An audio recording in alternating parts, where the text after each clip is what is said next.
are here with a very special guest who has been coding since she was 12 and smashing boundaries in the gaming sphere. Please welcome ESA Foundation scholar and Black Girls Code alumna, Sasha Williams. Sasha, thank you very much for joining us today. Hi, yeah, I'm really happy to be here. Excellent. Well, as I say, we are very happy to have you. Now, I need to know, you started coding when you were 12, which is rather young. Did you start coding when you first got involved with Black Girls Code, or were you already interested in coding? Yeah, so I first got started with Black Girls Code when I was 12, so all tech stuff started at that age. My mom is part of the tech industry, and so because that she's part of that, she really thought it would be important for me as a young Black girl at the time to really get involved and learn from that experience. And then from there, I just kind of kept joining more and more events, and Black Girls Code started getting way more recognition and popularity because of its true importance. And just being able to say that I was in the beginning of that, because you never know with organizations. And yeah. I'm really glad that Black Girls Code is able to leverage that and become what it is today. And with specialization, I feel like a lot of the time there's a stigma is that you are one thing only. If you join Black Girls Code, you're only going to be a coder, but that's not the case for you. You had a passionate for performing arts, and so you were able to combine both of those and still expand your skill sets. Can you expand on that? Yeah, for sure. So I always had a passion for acting, singing, dancing, ever since I was 6 years old. And from there, once I joined the tech world and became very an active participant within Black Girls Code, I was how do I combine these passions, because I don't want to choose between one or the other. And I think sometimes our world is so very focused on that we have to choose between one or two careers that you can't combine.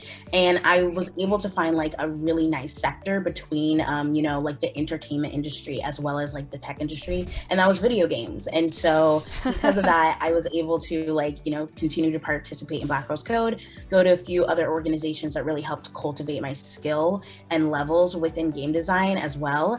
And it's just been a super fun experience. And now I can say that I want to be a game designer. I am a game designer. So that's it's really awesome. I laugh about the video game thing only because I think that is something that we've all experienced to a certain degree working in the gaming broadcast side of things, where it is this weird intersection between tech and entertainment. Now, the ESA Foundation works in partnership with Black Girls Code, and you are one of the foundation scholars. How did you first get involved with the ESA? So I first got involved with ESA from another organization known as Gameheads. And like I said, it was really early on when I was 14 years old, and I made one of my first video games with an awesome team, a full Black team of, other video game designers. And we all got together, we created this awesome game. And the ESA Foundation at the time partnered up with, I think, the Hispanic Foundation for ESA Loft. And then we went to the whole competition was for you to present a game or a app, or it was something that had to do with technology. I kind of forget a little bit, but either way, that's cool though. It was really great. It was an awesome experience, and we got to go to the White House in 2016, and it was just such a great and fun experience. And then afterwards, when I got into college, I decided to apply for their scholarship program, and I'm so grateful that I got it. So.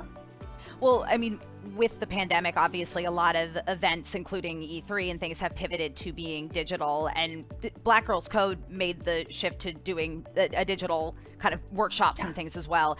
Do you think that the program will continue to hold virtual events post pandemic once it is possible to gather in person again? Because it seems to me that's such a great way to get that kind of outreach, to reach that next generation of creators and those young women in particular, as you say, Black women that really want to be involved in this field and could really, really revolutionize it by being the storytellers behind this next generation of games. Yeah, 100%. I don't see why they wouldn't. And I think that very much is going to be a possibility, because like it's such a great way, like I said, for like, you know, if Black girls are able to get together from all across the country and still learn from those workshops, if and in like in a safe environment where if they're hopefully from the safeties of their homes, if they're able to have those means, they can still get on the computer and like talk to and connect with other Black girls and learn actually substantial, like great like ideas and like get passionate about coding so they can continue on with that in life. And I think that's really important and vital. And so Black Girls Code, I pretty sure will like continue to have that virtual aspect, because for me, like I said, like I had to go all the way in the beginning to San Francisco, which is like, you know, probably about like a 45-minute hour drive from where I like live. And so I'm really grateful now that they're able to have that space. And even for me as an alumni, they still have virtual programs for us, which is absolutely incredible. And that's all of us across the country to like get together, see our friends again, and also learn so much. Well, Sasha, I look forward to playing the first game that you are the creative director on, as I have absolutely no doubt that that will come to pass down the line. Thank you so much for joining us today. Yeah, thank you so much for having me. It was really great.